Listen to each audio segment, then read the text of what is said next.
Hi, and welcome back to the channel. It's been a while since I've made any videos, and that is due to lack of ideas. But I guess I'm finally here with something, and this is going to be a series of videos covering the topics of IoT and their integration with web services. So, IoT devices such as ESP8266 is used to gather sensor data and view them remotely using services such as Blink or ThinkSpeak, something that you're already aware of. But to get more control over your project, you can create such backend services yourself. And to be able to do that, we are going to be using Django, which is a Python based web framework, and it is very popular among a lot of products that is out there. For example, Instagram, Spotify, YouTube as well, and Dropbox. All of them use Django in some form or the other, and we are going to be using the same.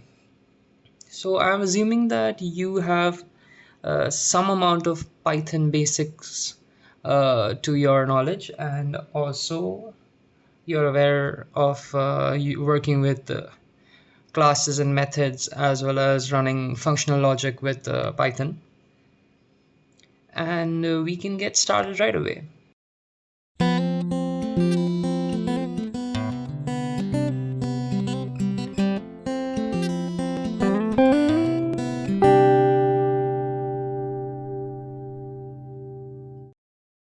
So to use Django, actually to install Django, what you could do is you could go to djangoproject.com, and here it'll give you some information about Django, its versions, and right now we are going to be using the latest version.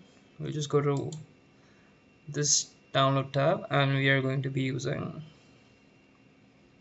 this command over here, pip install Django. Okay, before that, what we would be doing is creating a virtual environment. So I'll just create a project folder here.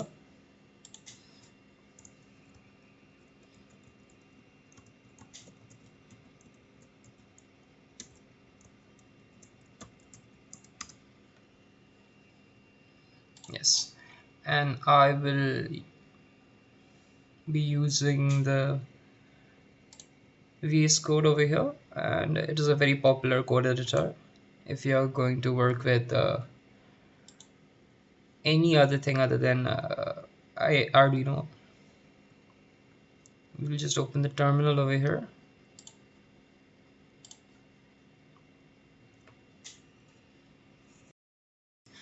So quickly we'll go ahead and create a Python virtual environment here.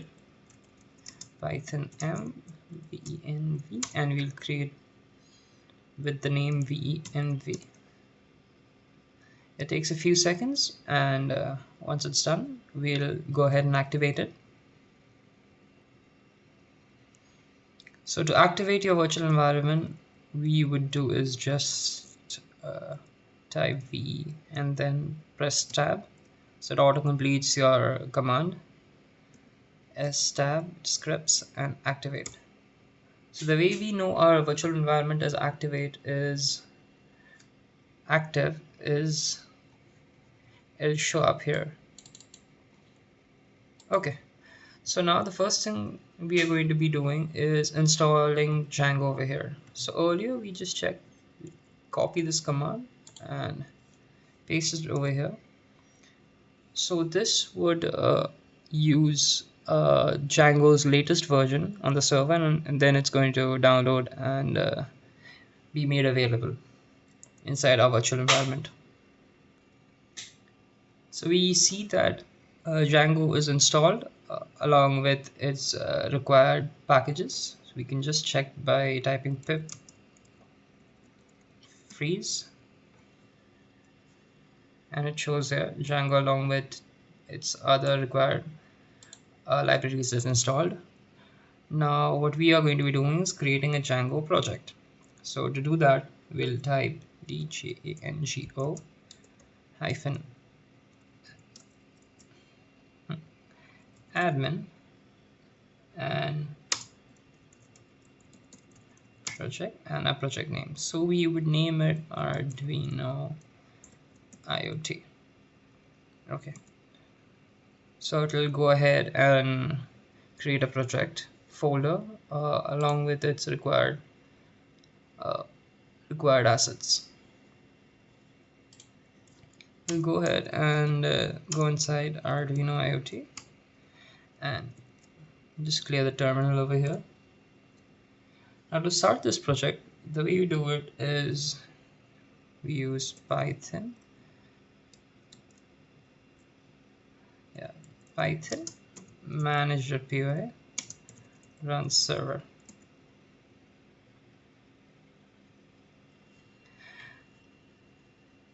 Now what you can do is you can use control and then click on this link, and this will open on Chrome showing that everything works fine.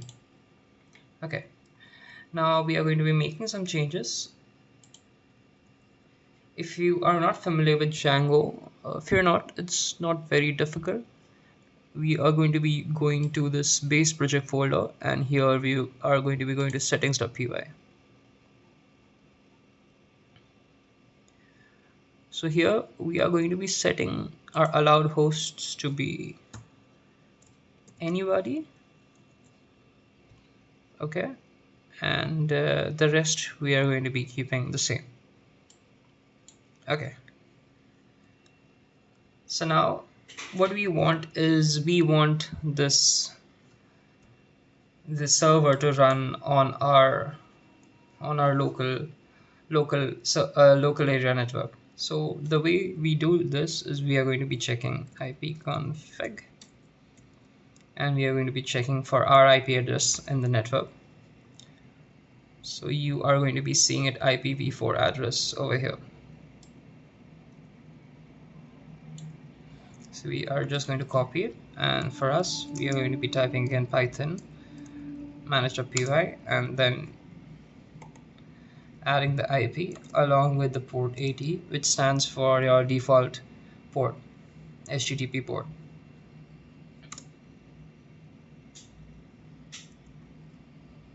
Okay, I'm sorry. Yes.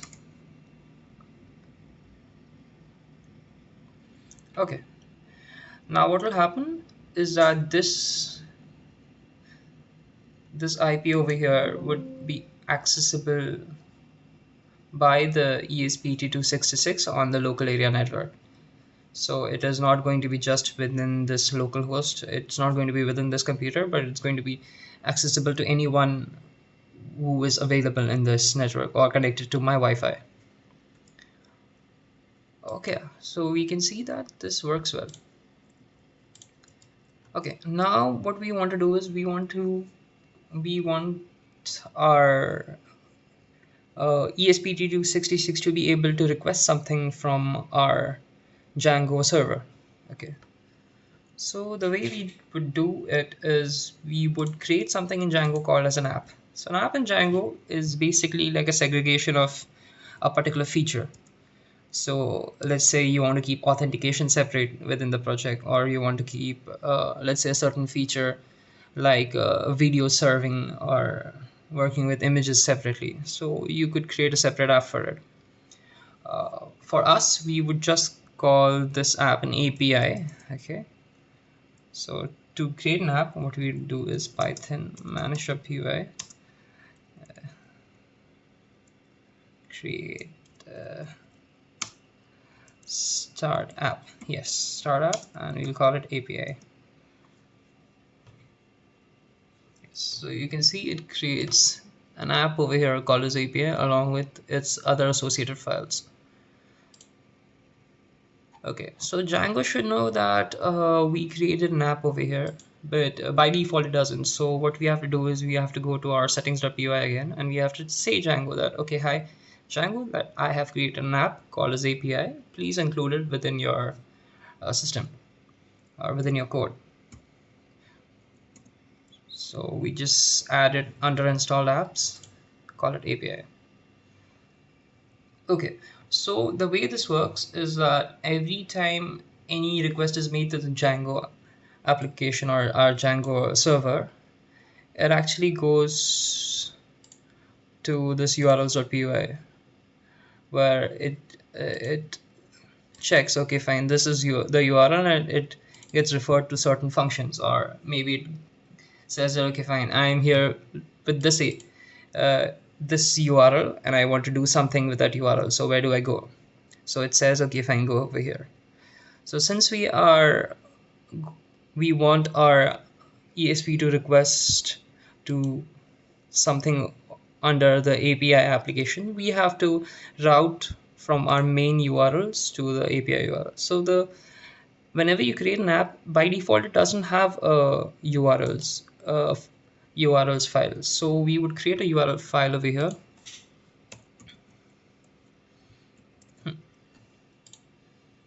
Okay, and then what we are going to be doing is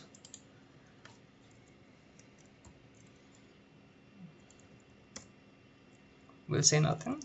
Okay, so if there's nothing over here, it is supposed to go towards the API URLs.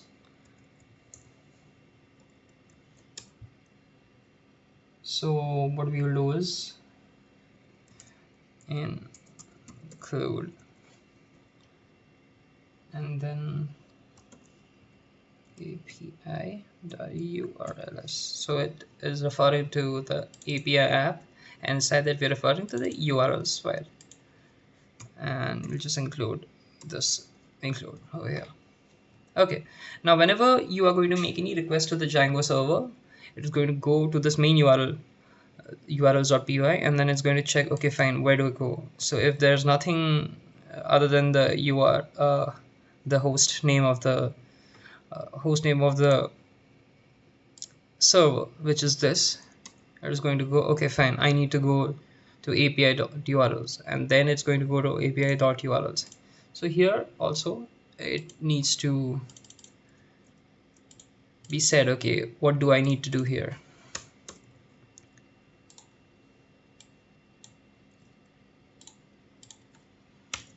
Okay, from dot views word all.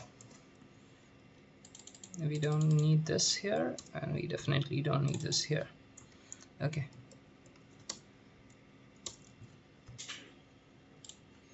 okay, so now when I reach over here to this URL, your request needs to know, okay, what do I do once I reach here? So it needs to be directed towards a function, a Python function. So let's call this function a home function. Okay, so right now the home function doesn't exist, and where do I create these functions? So I need to create these under this file, which is views.py.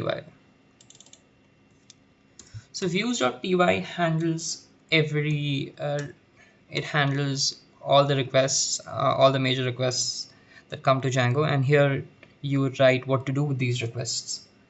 So we'll just create a function, def home request, and then just write it as pass for now. Okay, now so devices such as ESP8266 communicate text mostly and not images.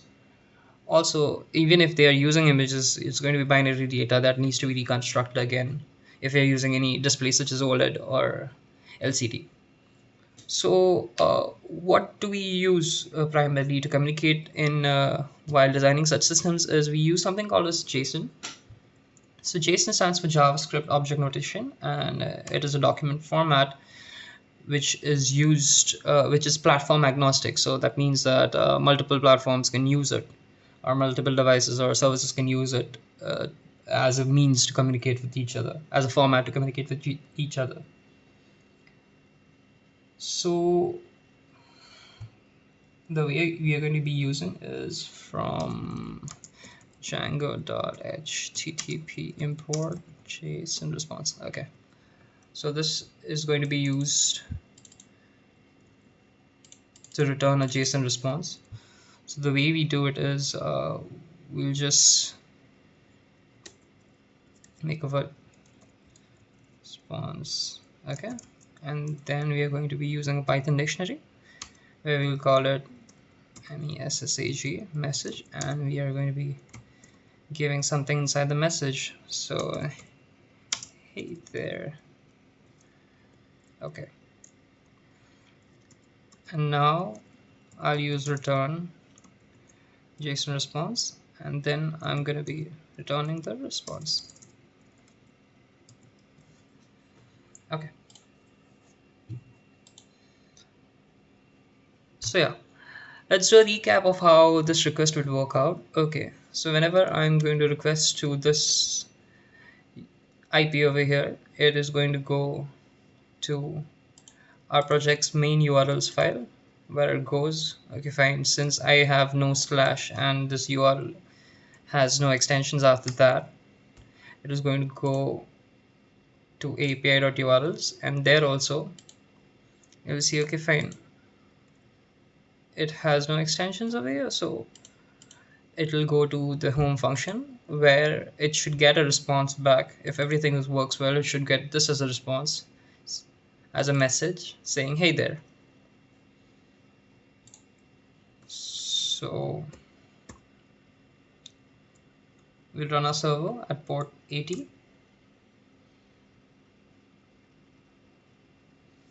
Yes, we'll refresh it, and yes, we get a message here as hey there. Okay, so this works fine on our browser. So how do we do it using our ESP8266? Assuming you have already added boards under board management, you've already added the ESP8266, and we are going to be using the Node MCU module. Here I'm going to be adding my SSID, and here I'm going to be adding my password, and over here I'm going to be adding my URL path, which is this. Okay, so yeah, the rest of the code will keep it the same. So this code, what it is going to do is it is going to make an HTTP GET request to our URL over here, and every 10 seconds, and it is going to be responding us with whatever we have received. So my node MCU is already connected at port 7, and let me make this request by uploading it. Now we'll wait for a while until the code is uploaded.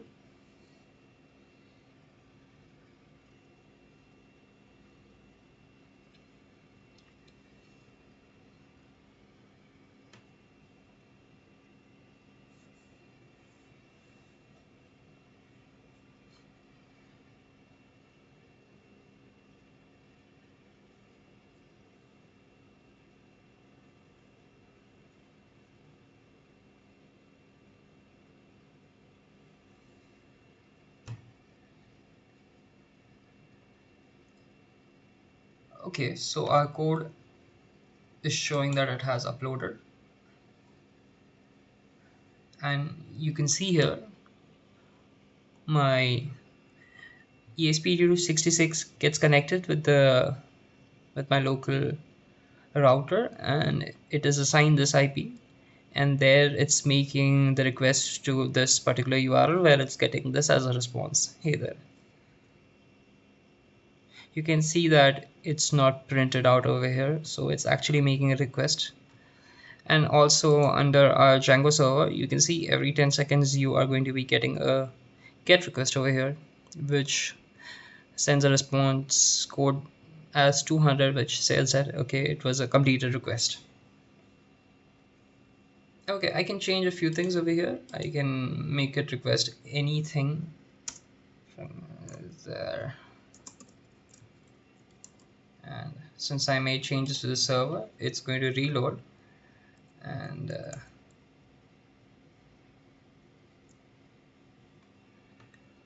this should return a different response over here now.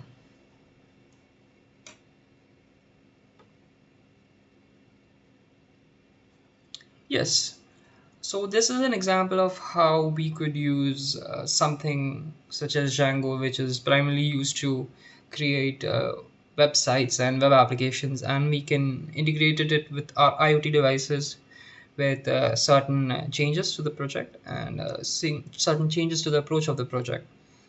And starting now, I would be creating a few projects so that we can explore more on this topic of using Django and creating backend services for your IoT applications.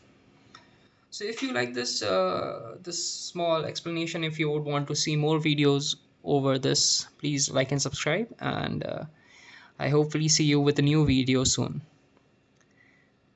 Bye bye.